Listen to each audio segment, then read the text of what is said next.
السلام علیکم ناظرین، پروگرام فیکٹ میٹرز کے ساتھ میں ہوں سزین جہان خان۔ پروگرام کے آغاز پر بات کریں گے پی ٹی آئی کے معاملات اور مذاکرات کے سیاسی شور شرابے پر۔ ایک جانب سیاسی مذاکرات کے حوالے سے مختلف آپشنز اور فارمیٹ سامنے آ رہے ہیں، جبکہ دوسری طرف پی ٹی آئی قیادت وفاق اور اسٹیبلشمنٹ کو ایک واضح سگنل دے رہی ہے۔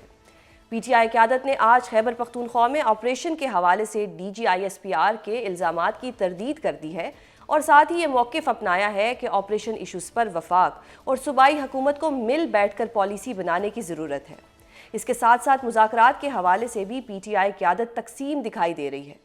ہمارے گزشتہ روز کے پروگرام میں شیخ وقاص اکرم یہ واضح کر چکے ہیں کہ پی ٹی آئی مذاکرات میں کسی طور پر شریک نہیں ہوگی اور مذاکرات کا مینڈیٹ محمود خان اچکزئی کے پاس ہے۔ اچکزئی صاحب کی بطور اپوزیشن لیڈر تقرری کا نوٹیفیکیشن بھی بدستور لٹکا ہوا ہے اور خود پی ٹی آئی کے اندر اس حوالے سے بھی اختلافات کی خبریں سامنے آ رہی ہیں۔ کیا واقعی محمود اچکزئی مذاکرات کے لیے ایک درست چوائس ہے، اور پی ٹی آئی قیادت کا آج پریس کانفرنس میں سامنے آنے والا موقف کیا بتا رہا ہے؟ اس حوالے سے گفتگو کرنے کے لیے ہمارے ساتھ موجود ہیں رکن قومی اسمبلی شیر افضل مروت۔ بہت شکریہ سر پروگرام میں اپنا قیمتی وقت دینے کے لیے۔ کل آپ نیشنل ڈائیلاگ کمیٹی میں بھی تھے، وہاں پہ آپ نے کہا کہ جی خان صاحب کا کوئی فیصلہ درست نہیں ہوتا۔ ہم آپ سے اتفاق بھی کرتے ہیں کافی حد تک، لیکن اب انہوں نے اچکزئی صاحب کو ایک مینڈیٹ دے دیا ہے کہ وہ مذاکرات کریں گے۔ آپ کو لگتا ہے کہ اچکزئی صاحب کا جو فیصلہ انہوں نے لیا وہ بھی درست نہیں ہے؟ تو اگر خان صاحب کے کوئی فیصلے درست ہی نہیں تو پھر اچکزئی صاحب کیا مذاکرات کریں گے، اور کیا وہ مذاکرات فروٹفل بھی ہوں گے؟ بہت شکریہ۔ دیکھیں، میں نے جس کنٹیکس میں یہ بات کی وہ یہ تھا کہ فیصلے جو ہیں وہ آپ اگر اچکزئی صاحب کی ذات پہ ریلائی کرتے ہیں، وہ ایک شخص ہیں، وہ بھی ہزار دفعہ سوچے گا کہ اگر میں ڈائیلاگ کروں گا، کچھ دوں گا، کچھ لوں گا، اور اگر جو کچھ دے دیا بعد میں تاریخ میں مجھے کس حوالے سے یاد رکھا جائے گا۔ کیا یہ بہتر نہیں تھا کہ یہ اپنے پارٹی اور اچکزئی صاحب کو ملا کے مینڈیٹ دیتا تاکہ کلیکٹیو وزڈم اس میں آتی؟ نمبر 1۔ نمبر 2 بات یہ ہے کہ یہ مینڈیٹ پہ بات کرنی ہے اچکزئی صاحب نے، ریزرو سیٹوں پہ، کانسٹیٹیوشنل امینڈمنٹ پہ، کیسز پہ۔ اب حکومت جو ہے مذاکرات کرے گی تو مینڈیٹ تو دینے سے رہی، کیونکہ مینڈیٹ دینے کا مطلب یہ ہے کہ پھر ساری چیزیں خود بخود مان لی جائے گی، یعنی کہ کانسٹیٹیوشنل امینڈمنٹ بھی نل اینڈ وائڈ ہوں گے، حکومت بھی نل اینڈ وائڈ ہوگی۔ تو لہٰذا اگر بالفرض مذاکرات کے وقت یہ فرگو کیا جاتا ہے، کیا وہ اپنے تئیں یہ فیصلہ کرے گا؟ وہ لازماً وہ خان کے پاس دوبارہ جائے گا۔ تو لہٰذا بہتر یہ ہوتا کہ ایک ٹیم بناتے۔ دوسری بات یہ ہے کہ پارٹی جو ہیں، پی ٹی آئی نے جنگ لڑی ہے خان کی، کسی اور نے نہیں لڑی ہے۔ یہی انہی ایم این ایز نے، انہی لیڈرز نے، انہی ایم پی ایز اور ورکر نے لڑی ہیں۔ کس طرح آپ اس کو مائنس کر سکتے ہیں، پوری پارٹی کو ڈسکریڈٹ کر سکتے ہیں، اور آگے اس پارٹی میں پھر کسی کا کیا فیوچر ہے؟ اتنے لوگ 26، 27، 28 سال کے ساتھ خان کے ساتھ رہے، جب اپوزیشن لیڈر بنانے کا وقت آیا تو علی ظفر صاحب کو آپ نے اگنور کر دیا۔ کوئی ایک ریزن تو ہونی چاہیے۔ سر یہ بھی تو ہو سکتا ہے خان صاحب اعتماد کھو چکے ہیں اپنے موجودہ قیادت پر، یہ بھی تو ہو سکتا ہے۔ خان تو کبھی کسی پہ اعتماد کرتے ہی نہیں ہیں۔ تو پھر پارٹی بند کر دیں، کہیں کہ آئی ایم آل ان آل۔ اعتماد وہ کبھی نہیں کرتے ہیں۔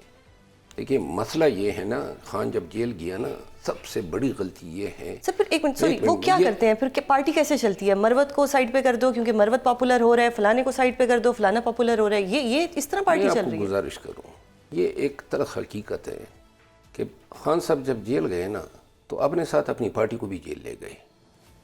جب نواز شریف صاحب جیل گئے تھے نا تو فیصلے باہر والے لیتے تھے۔ آپ کوئی ایک فیصلہ کوئی نہیں بتا سکتے ہیں جو خان کے علاوہ کسی اور نے لیا ہو، اور سارے فیصلوں کے نتائج بھی آپ کے سامنے ہیں۔ جو فیصلے ان سے کروائے جاتے ہیں، میں عموماً یہی کہہ رہا ہوں کہ خان کی اپنی جو وزڈم ہے اس پہ سوالیہ نشان نہیں ہے، سوالیہ نشان اس پہ ہیں کہ فیصلہ سازی کے لیے ان کے سامنے کیا رکھا جاتا ہے۔ وہ کسر پسر ہوتی ہے جو ان کے کانوں میں ڈالی جاتی ہے، نہ ان کی میڈیا تک رسائی ہے، نہ اپنے پارٹی کے لیڈر تک رسائی ہے، نہ ورکر تک، نہ فیڈ بیک آتا ہے۔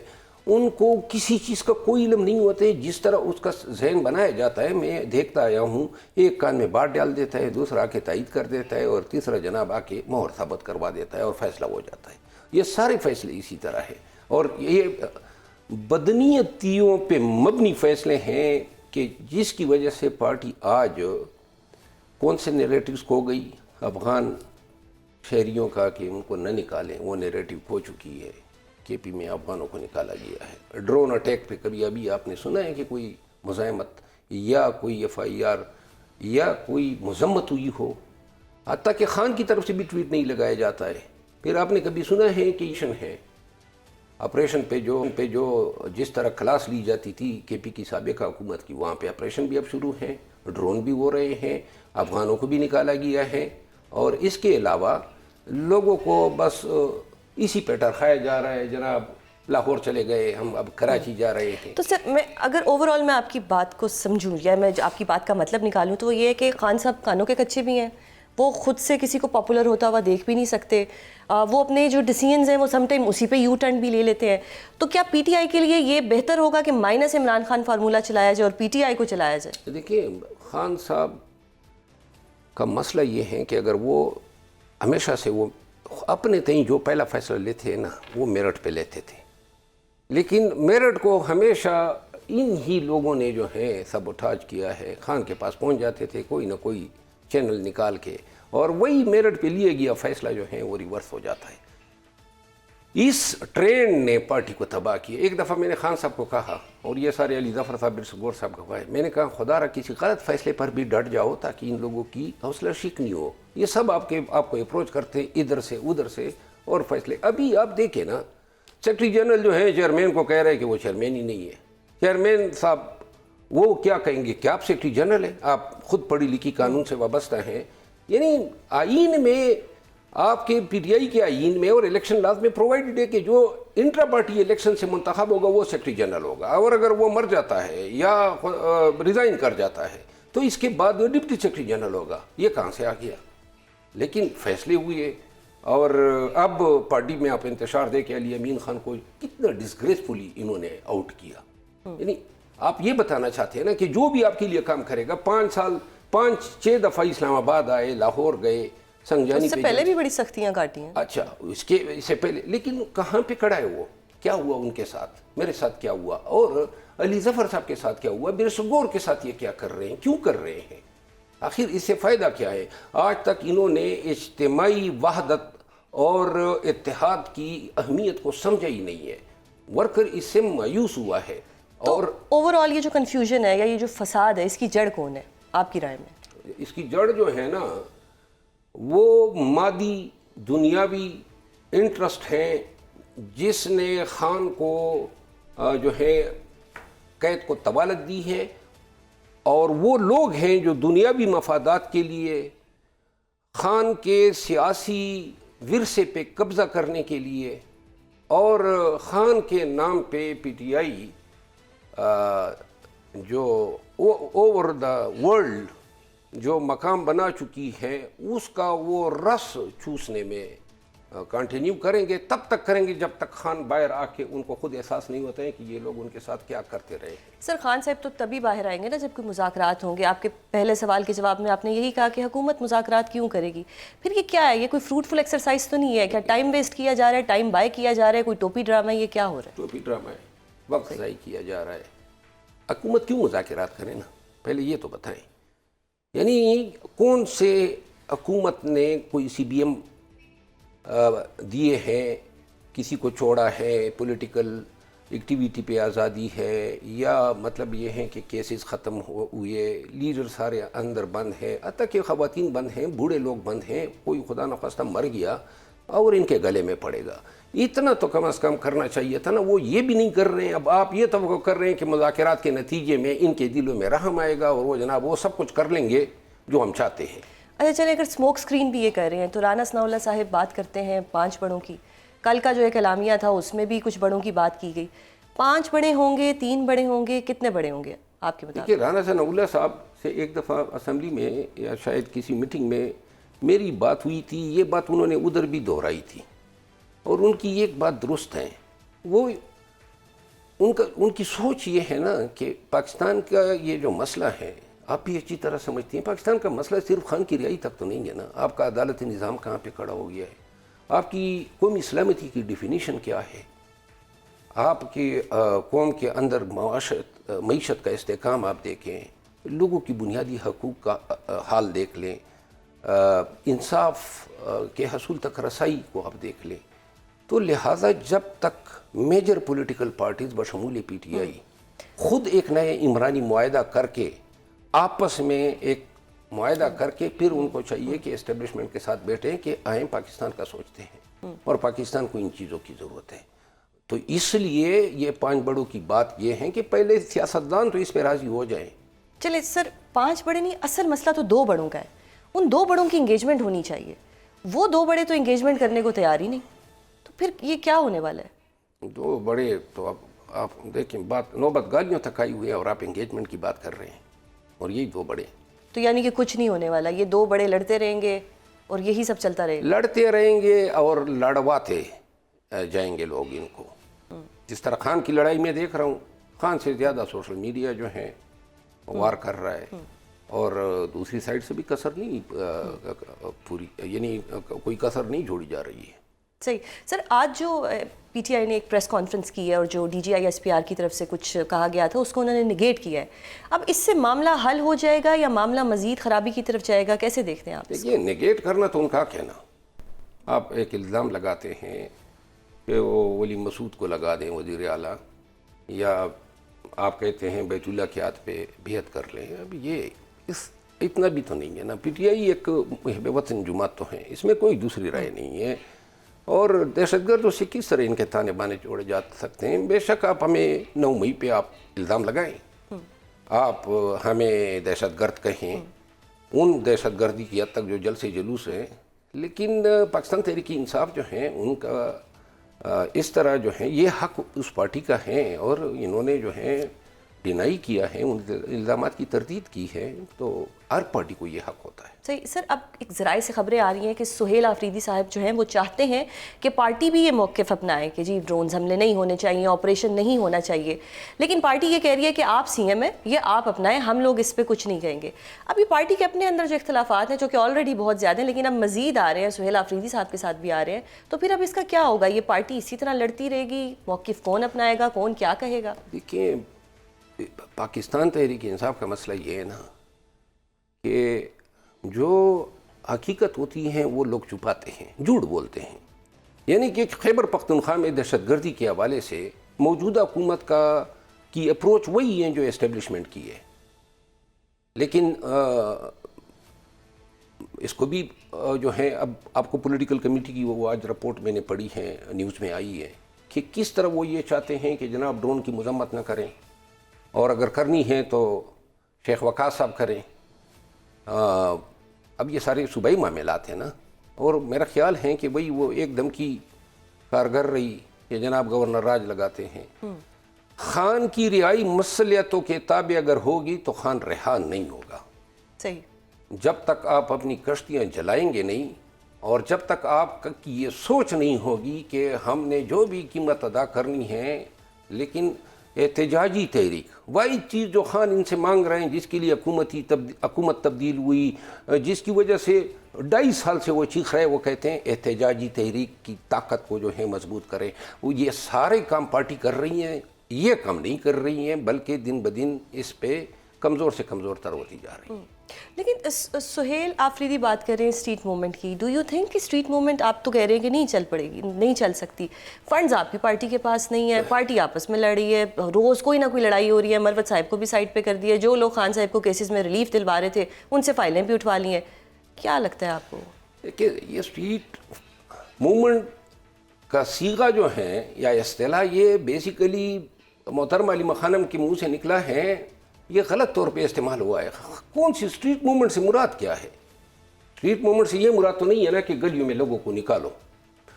اصل میں یہ پروٹیسٹ موومنٹ ہے، احتجاجی موومنٹ، جس کو حتمی طور پہ جب منطقی طور پہ آپ کی ساری تیاریاں کلمینیٹ ہوں گی تو پھر ایک ملک گیر احتجاج ہوگا، اور وہ لازماً اسلام آباد ہی آئے گا اگر کوئی احتجاج ہو سکتا ہے، اگر ہو سکتا ہے تو لہٰذا اس کے لیے تیاری. اچھا، اب جو امیدیں ہیں وہ سہیل آفریدی سے لگائی جا رہی ہیں کہ یہ کچھ کریں گے، لاہور بھی گئے. آپ کو نہیں لگتا کہ سہیل آفریدی کے وفاق کے ساتھ کچھ اچھے تعلقات بن رہے ہیں؟ عطا طالر صاحب بھی کہہ چکے ہیں کہ جی رویے بہتر ہو رہے ہیں. اب میرا خیال ہے کہ بہت بہتر ہوئے ہیں، اور یہ چیز جو ہے تسلیم کرنی چاہیے. باقی جو ہیں اور یہ نورہ کشتی نہیں ہونی چاہیے. جن چیزوں پہ آپ اصولاً اتفاق کرتے ہیں بتا دیں, کوئی غلط نہیں ہے. آپ دہشت گردی کی جنگ میں آپریشن کی اجازت دیتے ہیں, اس کو تسلیم کر لیں, کیونکہ ہم دہشت گردی کے خلاف جنگ میں یکجا ہونا چاہتے ہیں. ڈرون پہ جو آپ کا موقف ہے, اگر کوئی آپ کے تحفظات ہیں تو بتا دیں, نہیں تو ڈرون تو ہو رہے ہیں, 22-24 ڈرونز ہو گئے ہیں, اور یہ کولیٹرل ڈیمیج کے ڈرون کی بات کر رہا ہوں. اس طرح باقی معاملات بھی ہیں. بہرحال میں صرف اتنا کہوں گا کہ اگر آپ یہاں پہ ہر چیز پہ ان کے ساتھ مصالحت کریں گے تو پھر خان کی رہائی کو بھول جائیں, پھر وہ ممکن نہیں ہے. یا آپ نے ان کو خوش کرنا ہے یا پھر آپ نے خان کی رہائی کی تحریک چلانی ہے. There is no third option, there is no option in between. صحیح, بہت شکریہ مروت صاحب. ناظرین, آپ نے دیکھا میں نے اپنے خیالات کا کھل کے اظہار کیا, اور انہوں نے یہ بھی کہا کہ کوئی ان کو امید نہیں ہے کہ مذاکرات سے کچھ حل نکلے گا. اور اب پروگرام میں ہم مذاکرات اور خیبر پختونخوا میں آپریشن پر اسٹیبلشمنٹ کے ساتھ پی ٹی آئی کے اختلافات پر حکومتی موقف جانیں گے, اور ساتھ ہی یہ دیکھنے کی کوشش کریں گے کہ اب ان دونوں فرنٹس پر حکومت کیا پوزیشن لینے جا رہی ہے. اس حوالے سے گفتگو کرنے کے لیے ہمارے ساتھ موجود ہیں وزیر مملکت برائے قانون و انصاف بیرسٹر عقیل ملک. بہت شکریہ عقیل پروگرام میں اپنا قیمتی وقت دینے کے لیے. بیرسٹر صاحب, سب سے پہلے تو آج پی ٹی آئی کی قیادت کی طرف سے کی جانے والی پریس کانفرنس پر بات کر لیتے ہیں کہ جس میں انہوں نے خیبر پختونخوا میں آپریشن کے ایشوز پر D G I S P R کے الزامات اور موقف کی تردید کی ہے, اور دہشت گردی کے خلاف مل کر ایک حکمت عملی بنانے کی بات کی ہے. وفاقی حکومت کو پی ٹی آئی کا آج کا پیش کیا گیا موقف قبول ہے یا آپ اس کو رد کرتے ہیں؟ بسم اللہ الرحمن الرحیم. سوزین صاحبہ بہت بہت شکریہ. دیکھیں, سب سے پہلی بات ہے کہ کسی بھی حوالے سے جو ان کی آج کی پریس کانفرنس ہے وہ تو میں سمجھتا ہوں کہ بغیر کسی وجہ کے جو باتیں کی گئیں, جس کے اندر انہوں نے یہ بھی کہا کہ ایک نیشنل پالیسی بننی چاہیے, جب آلریڈی آپ کا نیشنل ایکشن پلان موجود ہے, اور نیشنل ایکشن پلان 2.0 جو کہ اپنی حکومت میں آپ کو یاد ہوگا 2021 میں اس کو فردر ریفائن کیا گیا, تھوڑا ایکسپینڈ بھی کیا گیا, وہ جو تمام تر 14 کے 14 نکات پہ اگر عمل درآمد ہوں اور عمل پیرا ہوں تو میرا نہیں خیال کہ کسی نیشنل ڈائلاگ یا نیشنل پالیسی کی آپ کو ضرورت پڑے گی یا پڑھنا چاہیے. اس کی وجہ یہ ہے کہ سب سے پہلی بات, صوبے کی اپنی حکومت کیا کر رہی ہے, اس کی اپنی ترجیحات کیا ہیں. اس کی اپنی ترجیحات احتجاج ہے, انتشار ہے, جلاؤ ہے, گھراؤ ہے اور دھرنا ہے. صوبے کے اپنے گورننس کے ایشوز ہیں, صوبے کے اپنی کاؤنٹر ٹیررزم کی کیپیسٹی بلڈنگ ہے, یا وہاں پہ جو ایک کوارڈینیشن رکھنی چاہیے وفاق کے ساتھ, وہ بالکل لیکنگ ہے اور وہ نظر نہیں آتی کہیں بھی.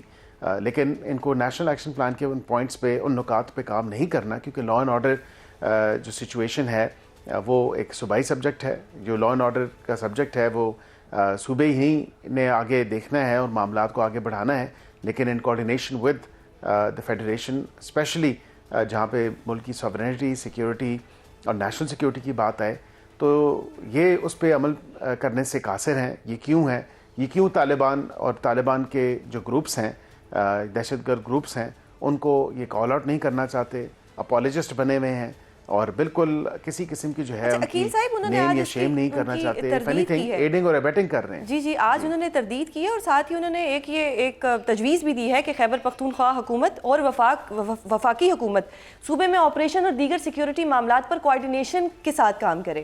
تو وہ تو آپ کو کوارڈینیشن کے لیے بلا رہے ہیں, وہ تو کہہ رہے ہیں کہ آئیں مل کر بات کرتے ہیں یا مل کے کام کرتے ہیں اس کے اوپر. اچھی بات ہے, بالکل. پھر صوبے کا وزیر اعلیٰ جو ہے اگر یہ چاہتا ہے تو میں سمجھتا ہوں کہ وہ وزیر اعظم کو خط لکھتے اور کہے کہ جی ہم کوارڈینیشن چاہتے ہیں. میں تو سمجھتا ہوں کہ آلریڈی کوارڈینیشن ہے اور کوارڈینیشن ہونی چاہیے. اس میں ifs اور buts نہیں ہونے چاہیے, اس میں نیچرلی آپ کی آٹومیٹک کوارڈینیشن ہونی چاہیے, کیونکہ جب آپ کو انٹیلیجنس رپورٹس مل رہی ہیں اپنے صوبے کی قانون نافذ کرنے والے اداروں کی طرف سے, کاؤنٹر ٹیررزم کے جو ایفرٹس ہیں اس حوالے سے, تو آپ کو تو فورتھ کمنگ ہونا چاہیے. آپ کو تو اس پہ ایکشنیبل انٹیلیجنس جو ہوتی ہے اس پہ وفاق کا ساتھ دینا چاہیے, وفاق کے جو ادارے ہیں ان کا ساتھ دینا چاہیے, نہ کہ آپ آئیں بائیں شائیں کریں. صوبے کا اپنا جو اسپوکس پرسن ہے اس نے تو واضح طور پہ جو ہے ایک پالیسی اختیار کی ہے, اور ایک نہیں 2 شوز میں میرے ساتھ وہ بیٹھے اور انہوں نے وہاں پہ ان کو کنڈیم کرنے یا کال آؤٹ کرنے کے حوالے سے, یا ان کو دہشت گرد گروپ یا جماعت کے لیبل کرنے کے حوالے سے ان کی ہچکچاہٹ تھی.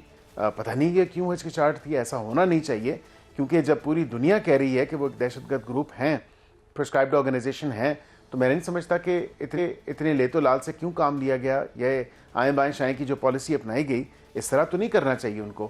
تو اب اچھی بات ہے کہ آج کی پریس کے تھرو اور آج کی پریس کانفرنس کے تھرو یہ کم از کم کلیئر کیا ہے. یہی تو ہم کہتے ہیں کہ جو ڈسپیرٹی ہے صوبے کی اور وفاق کے پی ٹی آئی کے عہدیداران یا ان کے نمائندگان کے حوالے سے, اس کو جو ہے کم از کم ختم ہونا چاہیے, اور ایک جو جماعت ہے اس کی پالیسی ایک ہی پالیسی ہونی چاہیے. یہاں پہ وفاق میں تو ہمارے ساتھ وہ کوارڈینیشن کی باتیں کرتے ہیں, لیکن صوبے کا جو ایک طرز ہے یا اس کا جو ایک ڈیمینر ہے وہ آپ کے سامنے ہے. تو آپس میں پہلے یہ بات طے کر لیں کہ صوبے کی پالیسی کے ساتھ چلنا ہے یا وفاق کے اندر جو ان کی جماعت کے نمائندے ہیں ان کی پالیسی کے ساتھ چلنا ہے. تو پہلے تو یہ کلیئرٹی آنی چاہیے, اور آپس کی جو خلفشاری ہے یا آپس کی جو ڈویژنز ہیں ان کو ختم کریں. اور پھر میں سمجھتا ہوں کہ in true letter in spirit جو نیشنل ایکشن پلان کے وہ 14 نکات ہیں اس پہ عمل درآمد ہونا چاہیے, اور صوبے کی طرف سے ہونا چاہیے, کیونکہ زیادہ تر چیزیں تو صوبے سے کنسرننگ ہیں. تو صوبہ اس پہ کام کرے تو میں سمجھتا ہوں کہ نیچرلی ایک کوارڈینیشن جو ہے وہ ایگزسٹ کرنا شروع ہو جائے گی. یعنی کہ اگر وہ ساتھ بیٹھنے کی بات کریں گے اور اگر کام کریں گے تو آپ لوگ ان کے ساتھ بیٹھیں گے؟ جی بالکل, کیوں نہیں. میں تو یہی کہہ رہا ہوں نا کہ یہ صرف دہشت گردی صرف ایک صوبہ کے پی کا مسئلہ نہیں ہے, پورے ملک کی سالمیت, پورے ملک کی سیکیورٹی, پورے ملک کی نیشنل سیکیورٹی کے معاملات ہیں اور اس سے جڑے ہیں. تو بہتر ہے کہ یہ بالکل وزیر اعظم کو لکھیں. پہ وزیر اعظم آئی ایم شیور کہ ان کی جو خواہش ہے وہ ایک میٹنگ بھی بلا لیں گے, اور اس حوالے سے کم از کم یہ چیز بھی سامنے آ جائے گی کہ ان کا موقف کیا ہے. کیا یہ وہاں پہ انڈرٹیک کریں گے کہ ہم نیشنل ایکشن پلان کے وہ تمام تر جو نکات ہیں ان پہ عمل درآمد منوہن جو ہے اس پہ عمل درآمد کریں گے. یہ تو اچھی بات ہے کہ آپ نے ایک روڈ میپ بتا دی ہے, یہ روڈ میپ آپ نے بتا دی ہے کہ اس طرح ہو سکتا ہے. جسٹ ان کیس اگر سہیل آفریدی صاحب اپنی آپریشن والی پوزیشن سے پیچھے نہیں ہٹتے تو کیا گورنر راج لگ سکتا ہے؟ کیا یہ آپشن موجود ہے ابھی؟ دیکھیں آئین کا ایک اندر یہ آپشن موجود ضرور ہے, اور میں بس یہ خود یہ سمجھتا ہوں کہ جب حالات انتہائی ناگزیر ہو جائیں یا اس حد تک چلے جائیں یا اس نہج تک پہنچ جائیں تو پھر ظاہری بات ہے کہ یہ ایک آئینی آپشن ضرور ہے.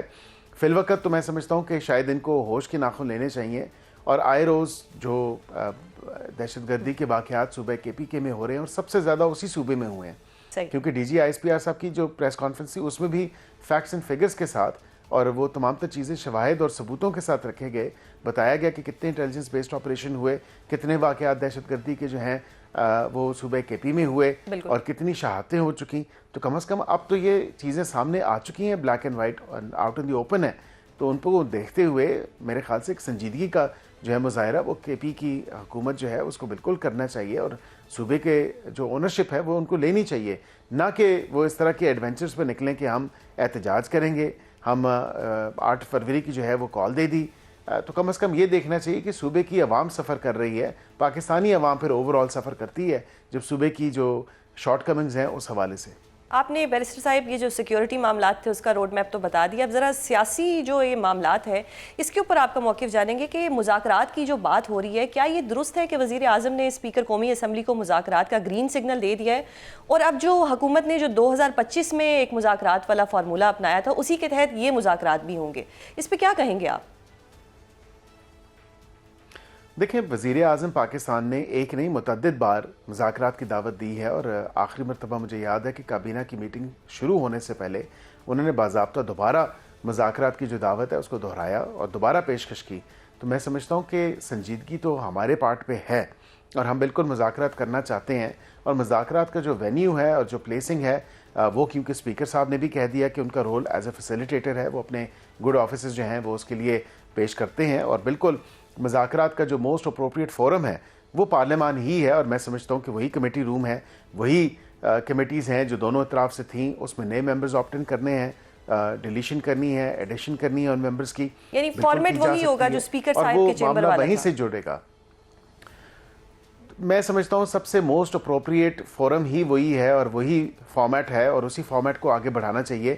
اس کے علاوہ دیکھیں نا کون سی جگہ ہے, کوئی ٹمبکٹو میں جا کے مذاکرات آپ نے کرنے ہیں, کیا پارلیمنٹ جو ہے وہ سپریم نہیں ہے, پارلیمنٹ کے اندر ہو, اسی کمیٹی روم کے اندر ہو, وہی کس چیز کا دونوں ویٹ کیا جا رہا ہے کہ پی ٹی آئی والے رابطہ کریں, وہ آ کے ریکویسٹ کریں, انتظار کس چیز کا ہے؟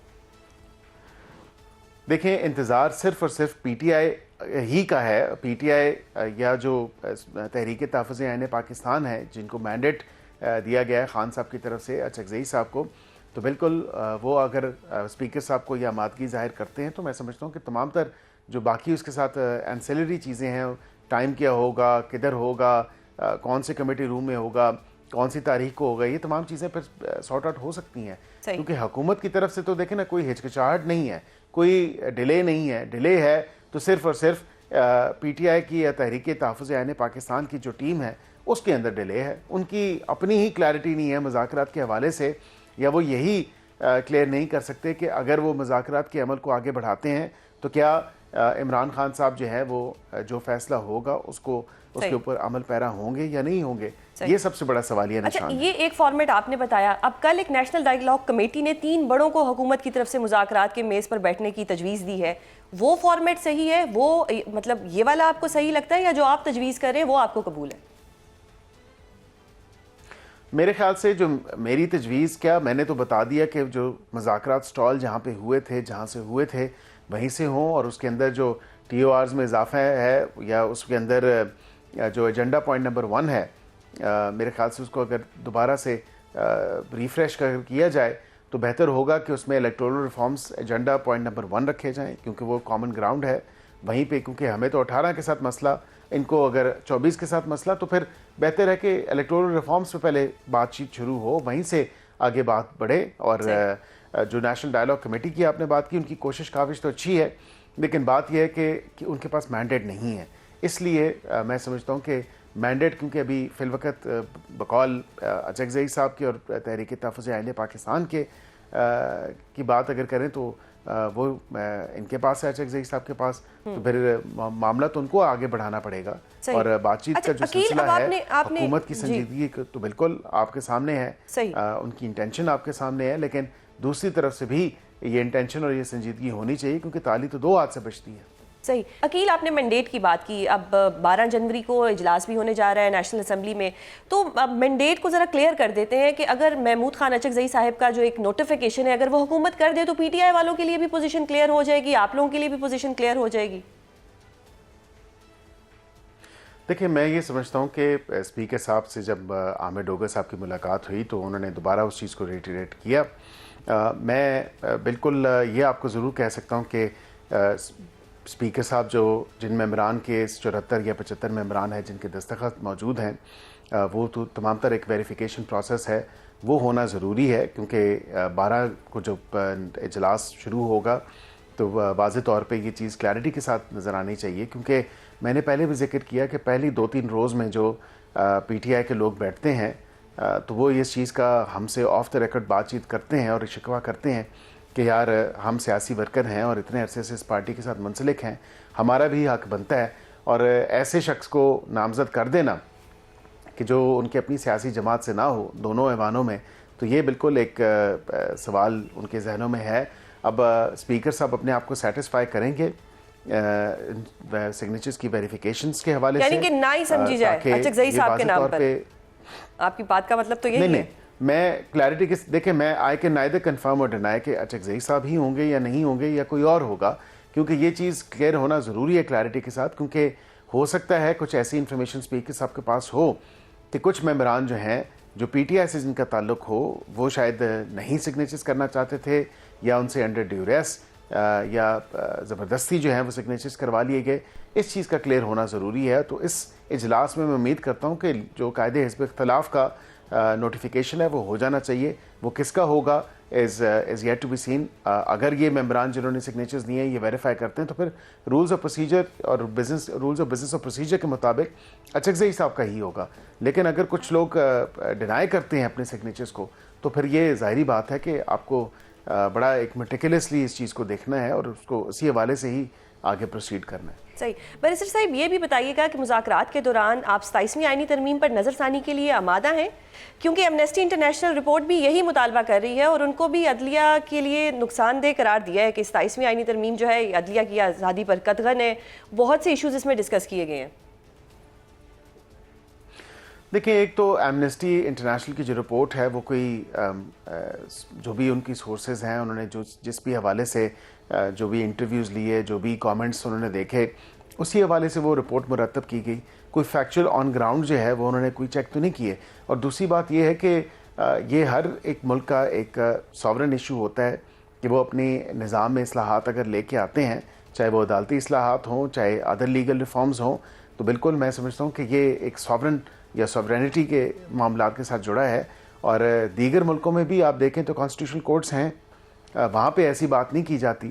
لیکن پاکستان کے اوپر جو ہے وہ یہ کہا جاتا ہے، شاید 27ویں آئینی ترمیم جو ہے وہ rule of law, judicial independence, اس کے اوپر جو ہے وہ اثر انداز ہوئی ہے. بالکل بھی نہیں. جو فیئر ٹرائل کے تقاضے ہیں، کیا ہم نے آرٹیکل 10 اور آرٹیکل 10A فیئر ٹرائل اور ڈیو پروسیس کو کیا اس کو تبدیل کیا؟ بالکل بھی نہیں کیا. تو اس میں اگر ایک قیام جو عدالت کا آیا ہے، فیڈرل کانسٹیٹیوشنل کورٹ کا، جس میں نظام میں بہتری آ رہی ہے، لوگ اس سے مستفید ہو رہے ہیں، تو میں نہیں سمجھتا کہ اس قسم کی تنقید جو ہے وہ آنی چاہیے. اس میں پھر آپ کو ایک پولیٹیکل جو ایک وف آتی ہے چیزوں کی، تو وہ پھر ظاہری بات ہے کہ آپ اس کو اس حوالے سے ہی دیکھیں گے. بہت شکریہ بیرسٹر عقیل ملک پروگرام میں اپنا قیمتی وقت دینے کے لیے. ناظرین، بیرسٹر عقیل ملک نے ایک بڑا کلیئر روڈ میپ دیا ہے کے پی گورنمنٹ کو سیکیورٹی معاملات کو حل کرنے کے لیے. اب دیکھتے ہیں کہ کیا آگے ہوگا. اور اب پروگرام میں بات ہوگی پاکستانی طلبہ میں خودکشی کرنے کے بڑھتے رجحان کی اور اس حوالے سے درکار اقدامات کی. چند روز قبل لاہور کی ایک نجی یونیورسٹی کی چوتھی منزل سے ایک طالبہ کے چھلانگ لگانے اور خودکشی کرنے کی کوشش کا افسوسناک واقعہ پیش آیا. گزشتہ ماہ بھی اسی یونیورسٹی کے ایک طالب علم نے کیمپس کی چوتھی منزل سے چھلانگ لگا کر اپنی زندگی ختم کر لی تھی. نوجوانوں میں پایا جانے والا یہ ٹرینڈ کیا بتا اور اس کی نفسیاتی وجوہات کیا ہیں؟ اس حوالے سے گفتگو کرنے کے لیے ہمارے ساتھ موجود ہیں ماہر نفسیات ڈاکٹر یاسر. بہت شکریہ سر پروگرام میں اپنا قیمتی وقت دینے کے لیے. ڈاکٹر صاحب، سب سے پہلے تو یہ بتائیں کہ یونیورسٹی اسٹوڈنٹس میں خودکشی کے رجحان کے بڑھنے کی کیا وجہ ہے؟ کیا یہ محض نفسیاتی معاملہ ہے یا کوئی سوشل پریشر ہے، سوسائٹی کا پریشر ہے؟ کون سے فیکٹرز اس میں شامل ہیں؟ اچھا سوزین، ایک تو کوئی خاص وجہ جو ہے وہ ہم ایٹریبیوٹ نہیں کر سکتے یا متعین نہیں کر سکتے کہ یہ خودکشی کی وجہ ہو سکتی ہے. لیکن ایک اہم بات ہمیں ذہن نشین رکھنی چاہیے کہ دنیا بھر میں 15 سے 29 برس کے نوجوانوں کی اموات کی دوسری سب سے بڑی وجہ خودکشی ہے. یہ والا جو فگر ہے یہ ہمارے ذہن میں رہنا چاہیے. چونکہ خودکشی سے سٹگما اٹیچڈ ہے تو بعض اوقات بلکہ اکثر اوقات یہ انڈر رپورٹڈ رہتی ہے. اس کا انسیڈنس، اس کے وقوع پذیر ہونے کی شرح ہم جتنا جانتے ہیں یا جان پاتے ہیں اس سے کہیں زیادہ ہے. اب اگر ہم وجوہات کی طرف آئیں تو سب سے بڑی اور اہم ترین وجہ ہماری مینٹل ہیلتھ یعنی نفسیاتی اور ذہنی صحت کے حوالے سے عدم دلچسپی اور اس سے جڑا ہوا سٹگما یعنی شرم اور آر ہے، جس کی بنا پر ہم اپنے بچوں یا اوائل جوانی یعنی لڑکپن سے جوانی کی دہلیز پہ قدم رکھتے ہوئے جو مسائل، نفسیاتی مسائل نمودار ہوتے ہیں اس کو یکسر نظر انداز کر دینا پیرنٹس کی طرف سے، ٹیچرز کی طرف سے ایک بہت بڑی وجہ ہے. اور کئی دفعہ کال فار ہیلپ جو ان بچوں کی طرف سے، ینگسٹرز کی طرف سے آ رہی ہوتی ہے وہ انہرڈ یا انہیڈڈ چلی جاتی ہے. اچھا، دوسری ہمارے سوشل پریشرز، سوشل کمپیریزنز، ہمارے ایگزام اور ایکیڈیمک پریشرز جو ہیں اور اس کے انتہائی تیزی سے بڑھتے ہوئے جو معیارات ہیں، سٹینڈرڈز ہیں، بینچ مارکس ہیں، انہوں نے بھی ایک غیر معمولی ہائپر کمپیٹیٹیونیس کریٹ کی ہے جو بچوں کو ایک ایمنس پریشر کے اندر لے کے آتی ہے. اور last but not the least, ان کے اندر ان سٹریسرز یا ان پریشر پوائنٹ سے ہینڈل کرنے کی جو ایبیلٹی ہے اس کو نہیں اجاگر کیا جاتا یا اس پہ ان کی تربیت نہیں ہوتی. صحیح سر، اب آپ نے ہمیں آن کیمپس ایشوز تو بتا دیے کہ اسائنمنٹ ایشو بھی ہوتا ہے، ہر چیز کو مطلب اچھے نمبر بھی لانے ہیں. پیرنٹنگ کے پارٹ پہ بھی تو کہیں نہ کہیں ایشو آ رہا ہے، ذرا اس کو بھی اینالائز کرتے ہیں. جی دیکھیں، ہمارے بچے 2 اداروں کی پرورش پاتے ہوئے پروان چڑھتے ہیں. پہلا ادارہ خاندان ہے اور دوسرا ادارہ ہمارا معاشرہ ہے، اور اس معاشرے میں بھی جو بالکل فارمل انسٹیٹیوشن ہے وہ ہمارے ایکیڈیمک انسٹیٹیوشن ہے. تو سب سے پہلے جو بنیاد ہے، چاہے وہ جینیاتی بنیاد ہے یعنی جینیٹک بیسز ہیں